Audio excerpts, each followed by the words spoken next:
Hi, everybody. Good afternoon. My name is Janet Pierce. I'm the Chief Engineering Officer here at Spark. And today I am joined by some brilliant colleagues to talk about app modernization.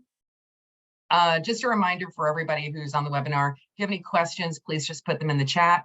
We'll get to them at the end. But first, let's go ahead and do some introductions. Brenna, would you like to kick us off? Thank you. Hello, my name is Brenna Ocker. I've been with Spark for 3.5 years. I'm a senior consultant.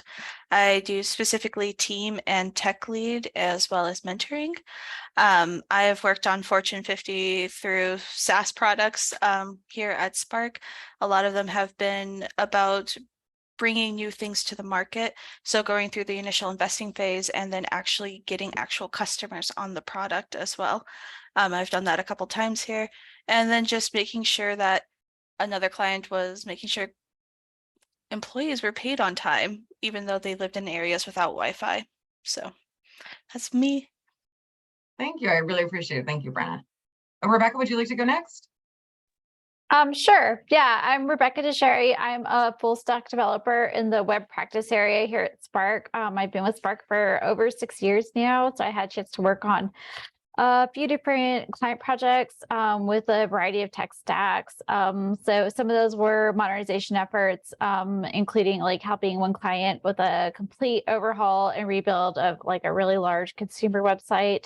And then also, working with modernizing other apps in more of like a piece by piece incremental sort of way. Thank you so much, Rebecca. I appreciate it. Anthony? Yeah. Hello, everyone. I'm Anthony Messerschmidt. I'm a software engineer, entrepreneur, and a facilitator. I solve problems, get stuff done, and care for those around me. Previously, I've built a full stack video call application from idea to production launch in just 6 months with one other developer.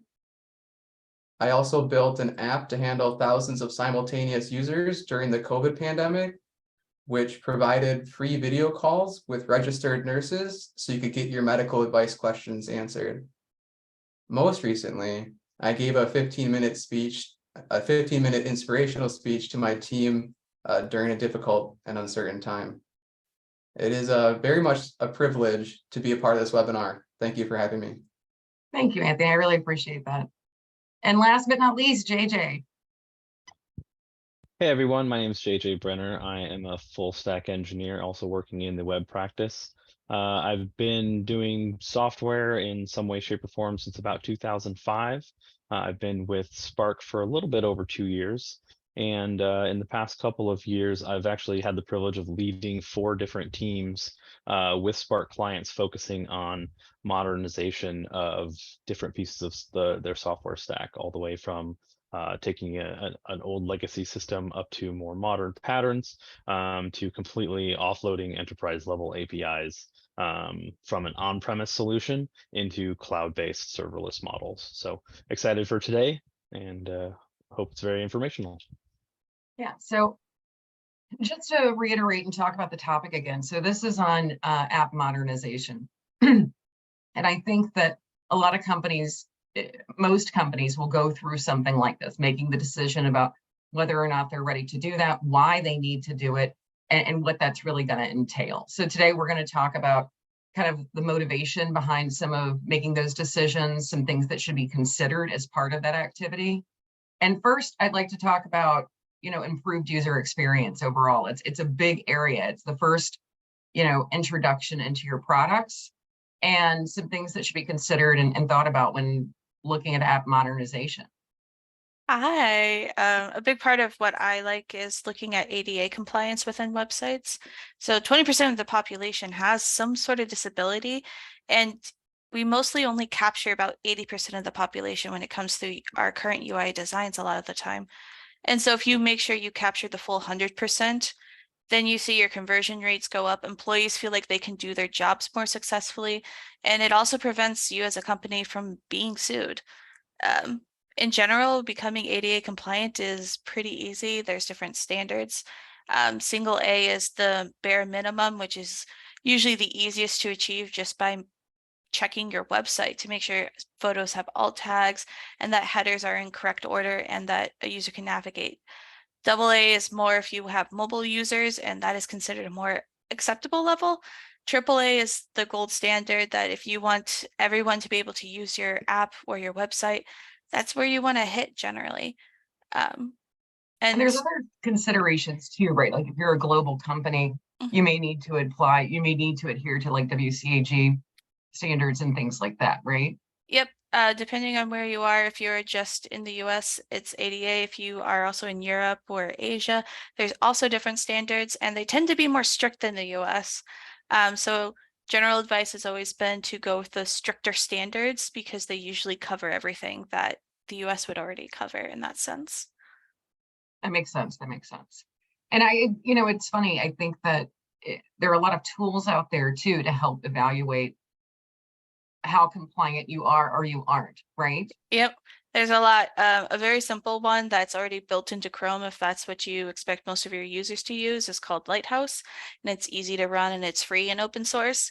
There's also HTML scanners. You can actually use voice to text in Chrome, is pretend you're a user trying to use it, or voice control your phone and try to use your website that way. It's always yielded interesting results in the past for me. And it's just trying different things, but it's very achievable and very well worth your time to do so. Thank you. Thank you. And as far as when we talk about the user experience on the whole, there's also consideration, not just from a compliance standpoint and usability standpoint, but other pieces there, right? That should be considered as part of that. Mm-hmm. A lot of it is from, if you're looking to improve user experience, it usually starts with your UI UX team member as the person who's going to own those new things. And it's just all about modernizing the design overall, right? Mm-hmm. Rebecca, do you have anything to add there? Yeah, I mean, I think when you're diving in and rewriting stuff, it's a great time to take a look at the design. You're touching lots of parts of the app anyway. You can refresh your design. You could consider bringing in like a dedicated UI UX person to review your app and, make sure that the design decisions are cohesive, right, and make sense to everybody. So like they'll be the person that signs off on all of those decisions, so that they will have like kind of a unified look and feel. When you talk about the UI UX designer, I think this is a really important point to make. I think that oftentimes in projects, they're sometimes deprioritized as not seen as a critical and strategic piece of the team, right? When you're looking at budgets and things like that, they're like, well, anybody can create the UI, right? And anybody can do this. And that may be true, but it may not be the best UI that really services the users and as well, right? Yeah, absolutely right. Like a dedicated person there who's been trained and has that background is going to just make things a lot more consistent than developers here and there making their own choices, right? Like for one developer, it might make sense to have save up in the top. For other, it might make sense for save to be in the bottom. And then they're going to have that disagreement or even just commit the code, right? Like, so it's good to have all those decisions reviewed.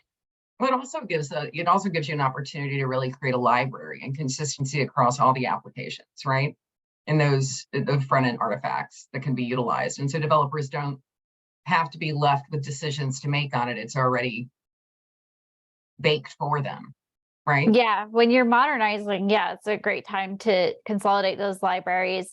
Then, if you're pulling in different UI libraries, that you can just actually kind of center on one that everyone will use, and then create like those shared components that developers can use across the app. Then they aren't actually just rolling their own every time. It's going to save them a lot of work and also really improve the quality of the product. I think also it goes into having that UI, UX and product and whatnot involved in that process. You need to go out and remember that while you think you understand how your users use your app, you may not understand how they need to use your app, right? And talking about sort of the, like streamlining of the actual clicks and walkthrough and things like that. Can you talk a little bit about that? Yeah, I mean, it's a really good time. You especially if you pulled in a designer it's a great time for them to review those processes and see how the user's actually using it. Maybe you can reduce the number of clicks for common workflows. Maybe some of these workflows aren't even used, they're just cluttering up the app. Maybe your wizards could have fewer steps. Maybe you could be providing the users with like tooltips or hints to help them get through the app more easily. And some A/B testing and things like that as well, right? And as it gets rolled out to the clients. So moving on, talking about just the benefits and some considerations that one should think about it. On the front end, there's also things on the back end that need to be thought about, right?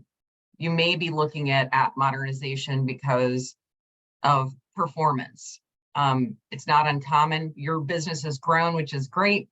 Your traffic has grown, your data has grown. So what are some things that we should be thinking about on the performance side of things when we look at app modernization? So I'll chime in here. I think one of the things that is really important and gets skipped over a lot within the modernization discussion and just development discussions in general is actually taking the time to do an actual audit on your application and to start to look at places where performance may be an issue. They say you don't have a scaling issue until you have a scaling issue.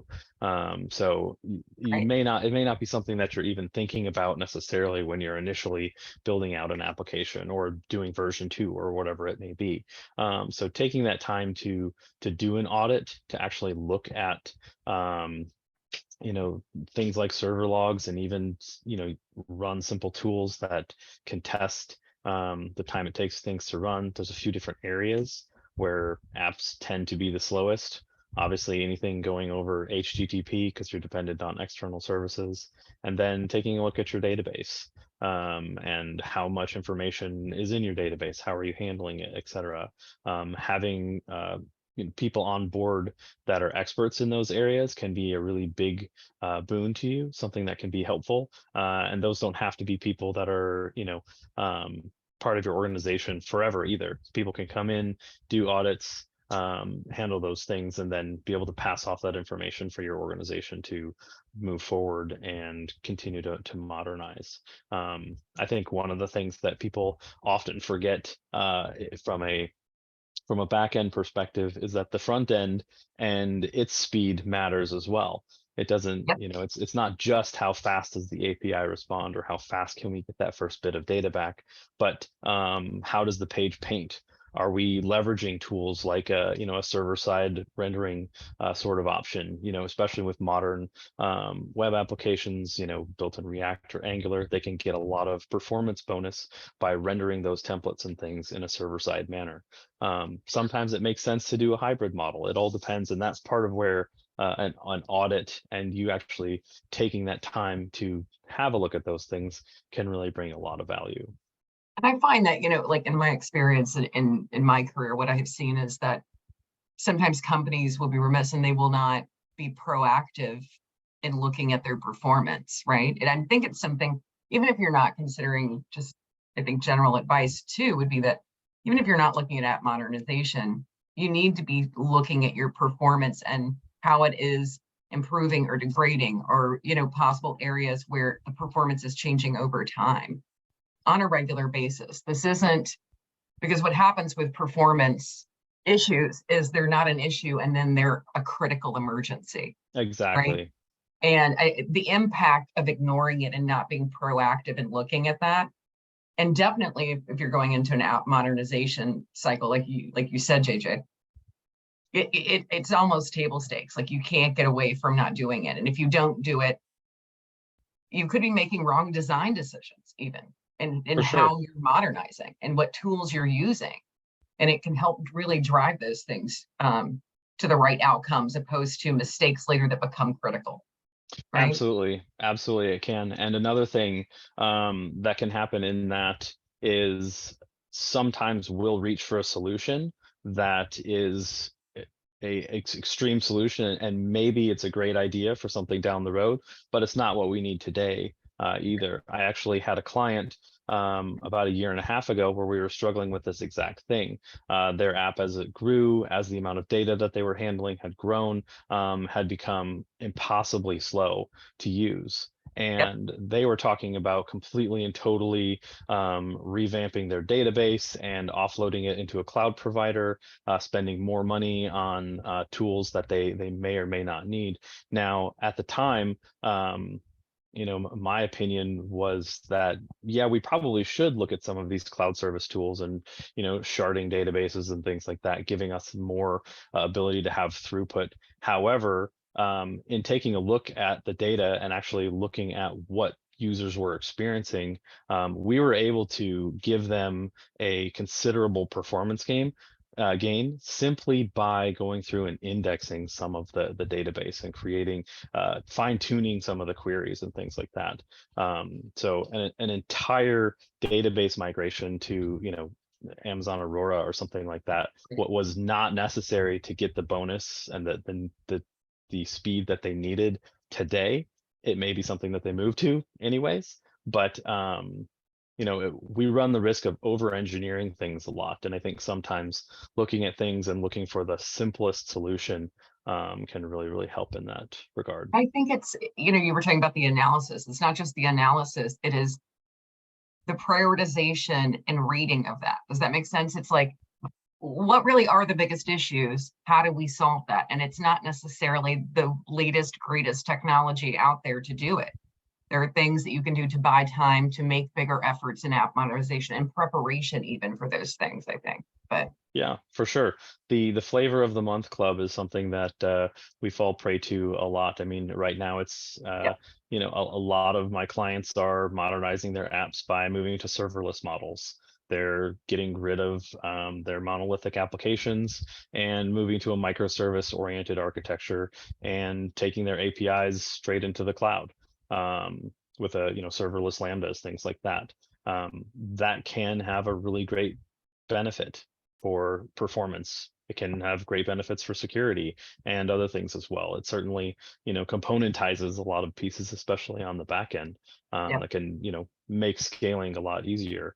But that's not necessarily the solution for everything.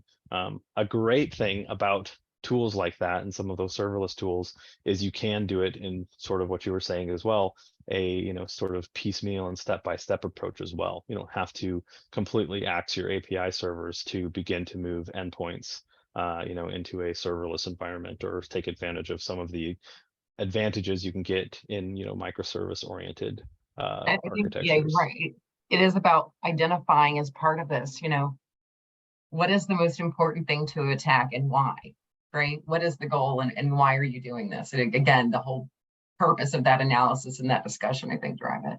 But talking not just about the better performance, but it also goes into just tool modernization, right? As well. Yeah, for sure. I mean, the modern cloud providers that exist out there, everybody wants you to use their latest greatest version, mostly so they can bill you for it, but also because they provide a lot of great benefits. There's I was chatting with another developer just even last week, and they were talking about leveraging new modern tools like Kubernetes and things like that to do app deployment and to try and streamline their process. Again, in that situation, we talked through a few different things, and that was a solution for a problem they didn't have yet. It might be the solution that they need eventually, but that's not it. It might not solve the problem that they have today, and it certainly was a much larger overhaul than what they needed to do to get into where they needed. So for me, it comes down to a lot of it comes back to making the plan, doing the audit, ensuring that you're moving forward when we're talking about performance in areas that it makes sense and places where we've identified there's gains, because sitting and micro optimizing code to get a slightly better runtime is going to spend a lot of time getting you probably not the results that you're looking for. But that's where we tend to run to, especially as engineers, because it's something that we can get our hands on tangibly, and it's something that we know how to do, and we might be able to iterate on something like that very, very quickly as well. So Anthony, kind of expanding upon that further, do you want to talk about some other tools to kind of level up the code quality as well? Yeah, absolutely. Yeah, so when you're modernizing, it's nice to evaluate more than just your technology stack. Let's take a look at the development house side of things, right? Like the developer experience, as well as some of those kind of tools that are more modern. And so let's just go through a couple of those. For example, let's talk about TypeScript versus JavaScript real quick. So one of the big benefits of having TypeScript is that it comes with types. And this might be like, okay, so what, big deal, it's just going to get in my way. But I have a different opinion. JavaScript has an assumption layer that you don't really see in the code. A lot of the times it's like, you're not telling me what kind of variable this is. One of the common things I've ran into is this a string or is this a number? And your code's gonna not behave the right way if you assume that something's a number because you need to do a calculation, but it's a string. That's not gonna really work. So that's where TypeScript can really come in handy to help eliminate that assumption layer. It explicitly tells you, okay, this is supposed to be a number. So that's going to lead to less bugs, better communication, and ultimately less documentation. And I know us as developers, we are all about less documentation. Another tool we can talk about is Storybook. And Storybook's a newer tool that lets you build and test UI components in isolation. So it has native support for Angular and React.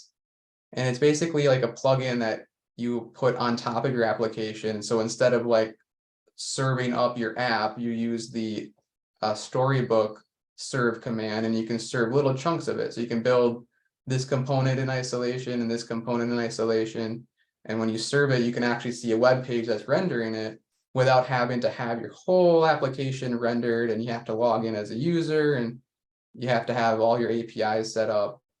So it's a really neat tool to use, especially if you might have a situation where you have a lot of UI work and your APIs are not ready to handle that. And it also has like a testing layer on top of that too. So you can write tests, and these are Storybook files that can just like live right in your code. So it's a pretty convenient. Another tool. Oh, go ahead. No, go right ahead. I'm sorry, I didn't realize you weren't done yet. Oh yeah, no, just a couple other tools. Just like it's not a new one, but linting. If you're going to do a modernization effort, maybe it's time to reevaluate turning some of these things on, like a code formatter or a linter. You're making change, you might as well make some other changes as well. And the last one that's your opportunity, right? Yeah, it's a good opportunity. The last one I'll mention here briefly is like CSS. It's similar to TypeScript, where it like levels up what you natively do.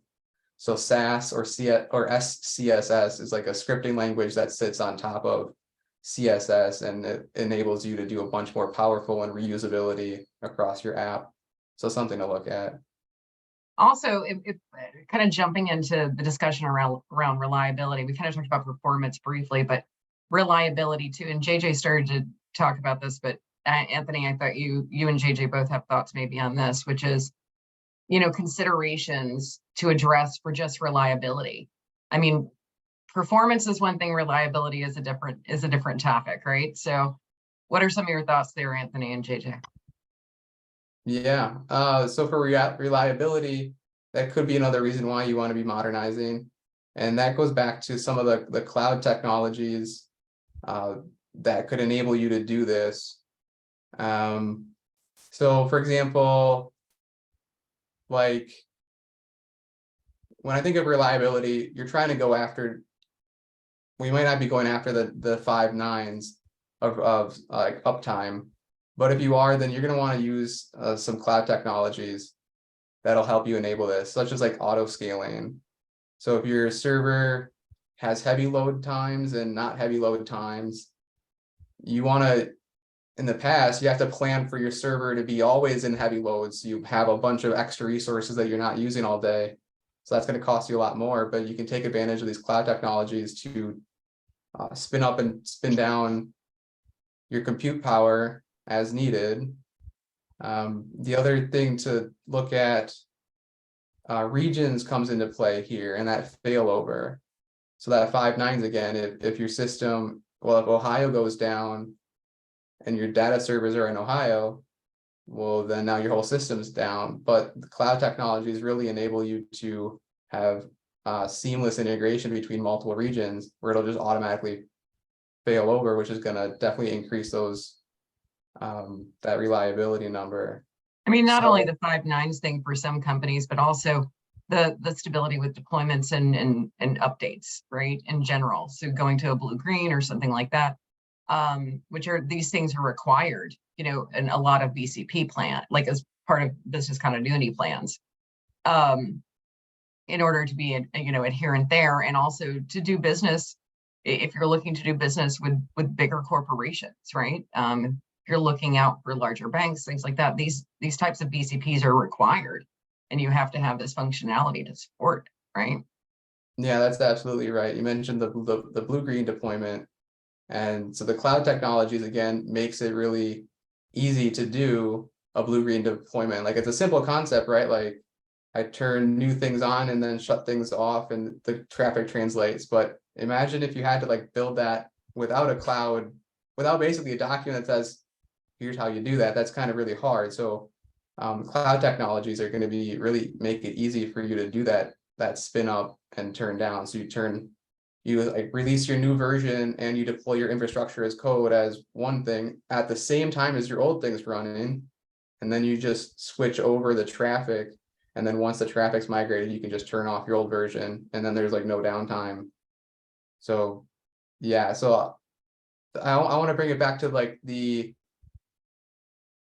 modernization concept. So if you're taking the opportunity to modernize, the point here about this cloud stuff is you might as well take an opportunity to make your new modern app built in a cloud compatible way, right? And so there's certain steps that you can do that. And the benefit there is if you build it in a cloud compatible way, then you're not going to be tied to necessarily like one service provider either. You can have AWS, but then if you want to switch to Azure, that's okay as well. If you built your system to handle a cloud compatible way, then they're pretty much like lift and shift, especially if you use some of the underlying technologies like containerization. So like Docker containers. That'll allow you to run your application anywhere. But the other point that I want to hit on is a stateless mentality, right? If you're in the cloud and you have that auto scaling on, one of your PCs might suddenly just be turned off by the auto scaling algorithm. So you don't want to store any like state in this resource that can just go away.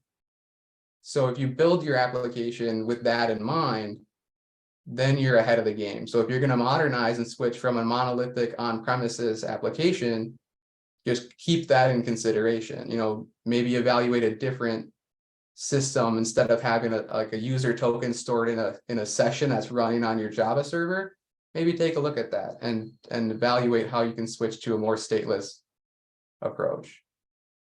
One other thing I want to touch on before we well, two areas, and I think they're kind of related, right?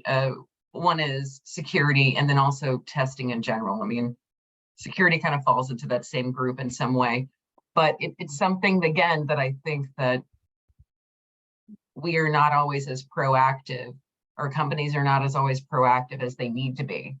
On the security side of things, you know, I think that some people maybe outside the tech industry think that it's only big companies that really have to worry about this, and that's not the case. Right? It is every company out there. And it is very real. And I think people would be surprised to know how many threats really are generated on a daily basis for any company. Yeah. Yeah. I was just thinking because I was on a client one time and they got a ransomware put on their server by an unknowing employee. And you have to act fast in that case because they had snapshots, so they were able to get rid of it quickly and go to the employee and say, please don't do that. But at that point, it's just you have to be able to react quickly to these things that happen. And a lot of apps are not reacting as quickly as they should. Well, even from an infrastructure and other security perspective, like how you're looking to platform if you are, right? If that's part of this modernization, and then also looking to make sure that the software that you're looking to put out has been properly pen tested, and and you're doing static code analysis, and like all of these things out there, and you're really taking it very seriously. I know if you talk to a lot of CISOs, they'll say, it's not if, it's when. And it's the identification of that and the preparation you have in place to shut it down and to respond and get back to your point, Brenna, to a real place that, a safe and clean place. But what else on the security front should we be considering? I know for a lot of companies, they pick a language and a version and they just kind of live with it for the rest of their lives. And a big reason of that is that it costs time to upgrade them, but they're not doing the mini maintenance week by week to make sure that everything is good and golden, that it passes an audit. They're skipping security patches because it's too much to go to there. And so I've heard another colleague call it like, it's like cleaning your house. You have to do it every day. If you only do it once a year, it's gonna suck. And so a lot of it is just making sure you're doing this. So like a lot of popular languages are going out very quickly in Java, .NET, and Node, and in Python. Like we're seeing this change of things are changing fast. Yeah. And so you need to move up to protect your app. And it's not just at that, like you said, it's not when it happens. It's just more when it happens, not if it happens at that point, if you're not doing that.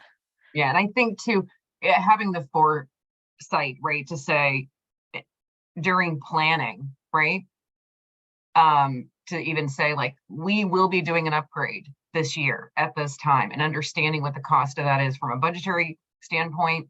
It doesn't necessarily have anything to do with app modernization, but it can, right? You shouldn't be at the point where if you've waited that long that is a forcing factor in app modernization, it's because you probably haven't been doing these upgrades along the way on a regular basis, to your point. But I know we're almost out of time, and I want to talk about the broader and holistic picture of testing. And the opportunity that we have during app modernization to really address what can accumulate over time as deficiencies in that area. Yeah, I mean, I think you really need to be building in testing like from the first day, budgeting for it, budgeting time and resources. Otherwise you're going to be leaking out issues into production. So, I mean, this looks like rigorous automated testing written by QA automation engineers and developers, and also about actual manual QA, getting some real humans on, they're getting their hands on that product before it goes out to users. And that way, those different layers are going to allow you to detect regressions before you, deploy bugs or leak something out. I think it's important too, as you start the discussion about what you're going to be doing for app modernization, that testing is part of that beginning discussion, right? It can't be the discussion after the fact, after the decisions are made. You have to do it early on, and it has to be a discussion point there. How are we going to test this? What is going to be our strategy? What kind of resources do we need to bring to bear on this? Because in some cases you may be touching very critical functionality, right? And you need to make sure that you've got the correct rigor in place, but that you've also, again, you've thought about it, right? And it should be part of that front end and planning discussion early on when you start to enter these projects. And sometimes I think companies don't do that as well as they should. I think that there's an opportunity when we talk about testing to always loop it back. I mean, Rebecca was saying, automated testing is crucial and critical. Yep. It's a time to look at not just your testing, but also just your automated processes in general. I mean, That's a really good point too. Yeah. modern CI/CD pipelines can help you accomplish a lot of things. And then if you're leveraging tools like Docker or containerized apps in some way, shape, or form as well, you can help address some of those security concerns and create Yep. test environments. Where like Brenna was mentioning, to do some of that maintenance in really, really quick ways. And when we I agree. back it all with a pipeline, an automatic pipeline that's running a lot of those automated tests, maybe even end-to-end tests and things like that, it can all happen all at once, all in one fell swoop, and you can spin up and down containers in in a big situation, maybe hours instead of days, weeks, months, Yep. years of development. So like in a really bad situation where a container takes a long time to load, we're talking about some time in a day, not entire weeks, not entire sprints, not entire development cycles that are being lost to trying to sort things out. So all of these things can be used in tandem to help accomplish some of those goals as well. And I think to your point, I mean, we didn't really talk about CI/CD, but if you don't have it in place, you must in order, you know what I mean? Like it is just something that needs to exist. I think we are just about out of time, but I wanted to make sure we had enough time to answer questions if we have any. Yeah, thanks, Janet. I've got a few questions here for the panel. The first one is, how do you look for a UI UX person to add to a project? Is it a typical process similar to hiring devs, or do you need to consider different skill sets? Rebecca, Rebecca or Brenna, do you guys want to talk to that one or you want me to? Brenna, it sounds like you're about to chip in, so I'll let you take that one. I'll answer part of it and you can answer the other half. How's that? I think they're completely different skill sets in a way. Your UI UX person needs to think more about how's the user going to interact with the website. And so you want to see work that relates to something like that. You want them to think about how is this going to look on a phone? How is a person who has no eyesight going to interact with this website, and see that kind of designing from them in that aspect. Yeah, I agree. I've met a lot of designers that have developer skill sets and developers that have designer skill sets. But if you're looking for that design person, like there's some like minimum, skills that they need. And it also comes to like what kind of tools they're familiar with. Do they know how to use those tools, design tools that they're going to need in order to perform their job? I think also in addition to that too, we need to remember that there need to be user interviews, right? To kind of drive that. So you're looking, I mean, I always think about it, and I don't know if you guys disagree or not, but it's someone who understands the tool sets involved, right? But they're also someone who can interact, talk to, work with, and understand, right? Think of it almost like a BA or a product person, right? It's really closely related to that insofar as they have to have that skill set to understand and translate the user needs and wants, right? And what's going to be most efficient. Do you guys agree or? Yeah, and kind of like bridging that idea with what, product's goals are as well. Yeah. Oh, absolutely. Yes. Yes. Yeah. And it's just not about what product wants, I would argue, but also looking at how the users are using the app and watching them use the app, see what they're most frustrated by, and be able to translate that into products needs and work that into stories that actually get done, or designs that are achievable by developers. Yep. Agreed. All right, next question we've got is, what are some stumbling blocks you've seen clients encounter in their modernization project? How would you address those? I'll start and then you guys can, if that's okay. I would say from an executive standpoint and large scale organizations and large scale applications, I think the first thing is realizing you don't have to boil the ocean, right? A lot of people think, well, this whole thing's got to be rewritten. And it starts to become a very overwhelming idea, right? And I know we've talked about a lot of things today that you can do during an app modernization project. You don't have to do them all, right? You really need to ask yourself, what is driving our need and want for this app modernization? And usually there's a couple of things that are highest on the list.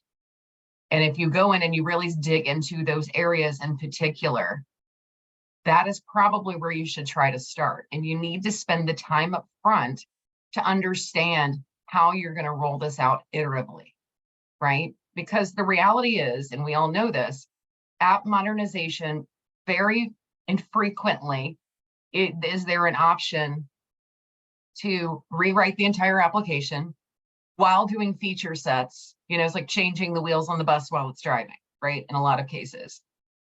So really take the time to plan properly. And I think just from a mindset standpoint and kind of preparation, right? To do the right thing to get you where you need to be, you need to ask those questions and spend that time. So you guys, I'm sure you guys have plenty of other thoughts too, so please jump in. I think just to dovetail off that, it's a really key thing to remember that piecemeal solutions can work, but you've got to have that plan for how you're going to get there and how you're going to take advantage of those new technologies. If you just start slamming things in because it's flavor of the month or because all the cool kids are doing something, you're going to end up with a lot of extra growing pains and tech debt down the road because we weren't really thinking through what we were trying to accomplish. I think at the end of the day, taking time, even if it requires developer time of a few weeks to a couple months to build proof of concepts for different things that we're going after, it can have immense benefits and a lot of great results. Perfect example from a client that I'm working with right now. We did a proof of concept for serverless environments for some of their APIs last year. It was a 6-month process of us rebuilding an entire tool set that they had basically from the ground up. But the things that we learned about how we were going to go about it, how we were going to deploy these things, what build processes would look like, we've already started applying to new greenfield projects and things that we're building out with the same client. And there's been immense gains, and we've been able to get to market even faster with the new products that we're rolling out because we took that time to build something kind of as a test before we just started running with it. Yep.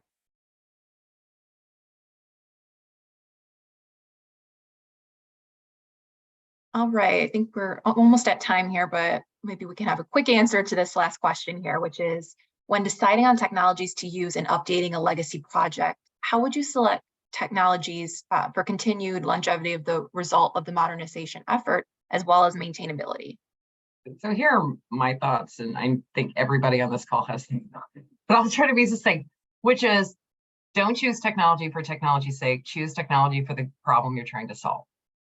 And understand that if you pick something that is the newest, greatest, shiny toy out of the box, you do not know what the downfall of that is. And is your organization prepared to accept the risks of that, right? And some organizations are, some organizations aren't. So be smart about that. That's my kind of quick answer. Yeah, you're right. You have to actually honestly and holistically look at to see what your organization can do. Do you have a lot of JavaScript developers? Okay, maybe see where a lot of their skills fall and see maybe Flutter's not it, but maybe Angular is, and it might be better overall for the company to go that way, or React.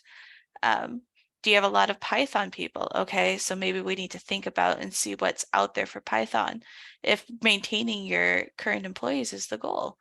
But also realizing that too, if Yeah. you pick the new shiny toy, guess what? There's nobody on the market to hire to help you, or Yep. there's very few. And is it going to be big enough and robust enough long term that you're going to find people to hire? And Right? are you going to have people who are able to fix those issues that come from the shiny new toys? Great, exactly. All right, we're about at time, so I'll turn it back to you, Janet. All right, I just want to thank everybody again so much for your time. Brenna, Rebecca, Anthony, JJ, genuinely had such a great time preparing for this webinar. And I appreciate everybody who attended and submitted questions. And everybody have a great afternoon. Thanks, everyone. Thank you.